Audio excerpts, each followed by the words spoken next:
What is going on, everybody? It is Ghost Bandit here today. I'm gonna tell you the 5 things that I love the most about my 2022 Sur Ron. Now my Sur Ron does have some upgrades, so there were definitely some problems at the beginning. I'm gonna go over those in another video, but the things I'm gonna talk about today have nothing to do with the upgrades that I've made. It would have been just as good without these upgrades.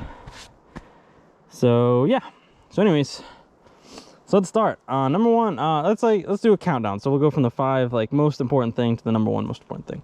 Number 5, price. The price was great. It was $4,500 shipped to my door.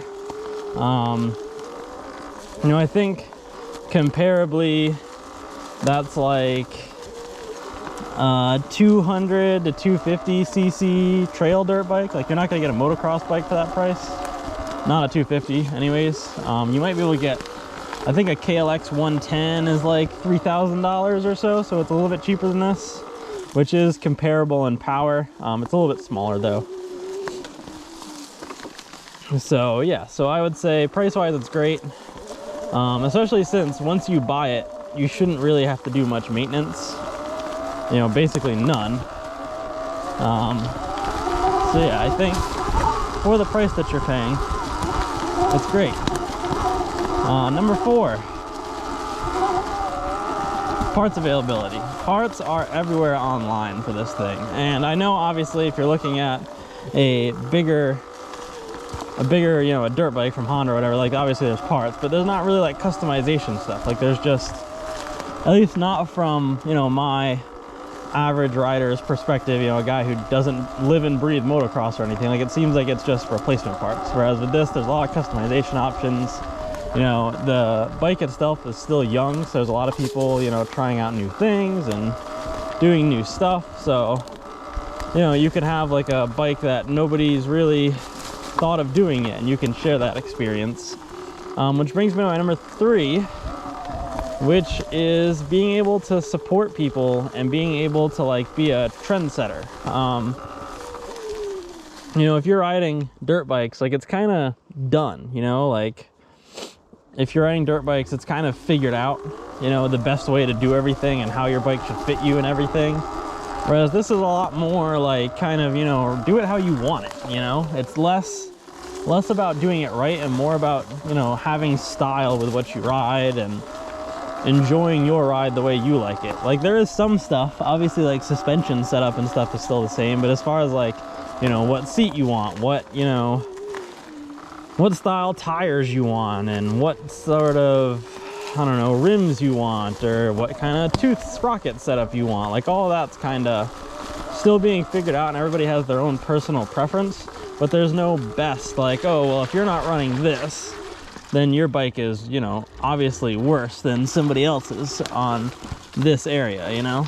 Especially because a lot of the stuff, like sprockets and stuff on this, it's different because you don't need to worry about, you know, being up in the power band all the time, because you're always in the power band.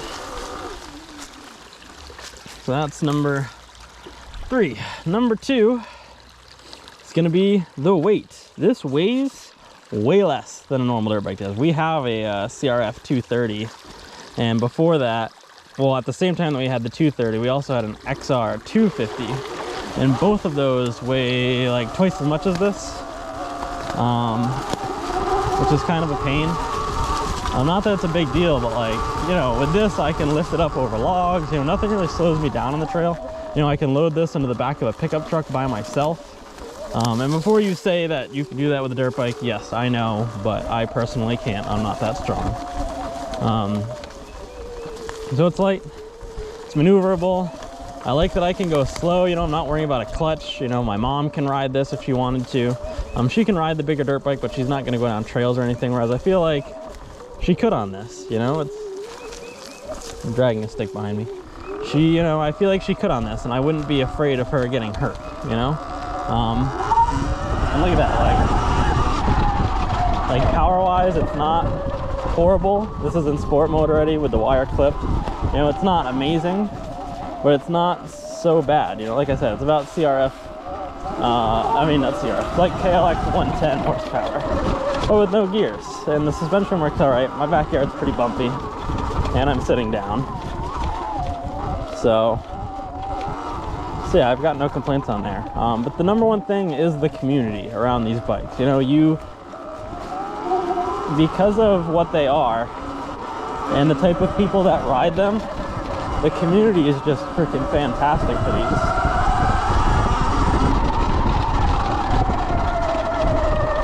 People love to talk about them. You know, there's multiple Facebook groups about them. Everybody's there to help out. You know, if you have a problem, you know, they'll try to figure it out with you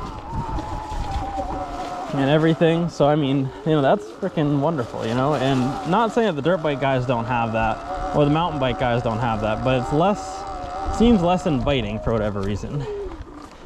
And last bonus reason why you should get a Sur Ron is for the dank fucking wheelies.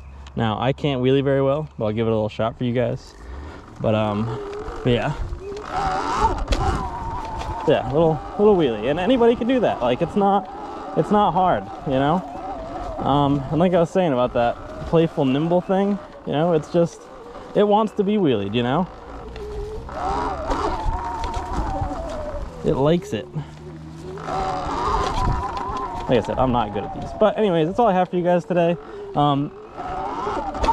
As always, you know, like, comment, and subscribe. I try to respond to every comment. If you have questions about this, I'd love to answer them down in the comments below. Any question that gets asked, I'll probably do an AMA on it. And yeah, that's all I got for you guys today. Hope you all have a wonderful day. Stay safe and keep it rubber side down.